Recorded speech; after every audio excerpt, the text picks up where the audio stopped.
Okay, okay. Para ka lang nagpipintura ng sementeryo dito.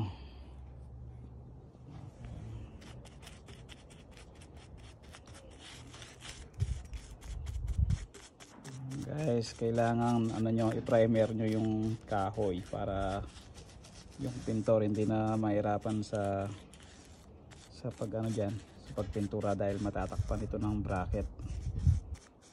Kapag nailagay na yung bracket, hindi na nila mapipinturahan yung likod, kaya kailangan pinturahan na natin. Yan guys, parang ano lang, parang sementeryo lang, ayan oh. Kahit hindi mo ayusin. Okay, thank you, bye bye.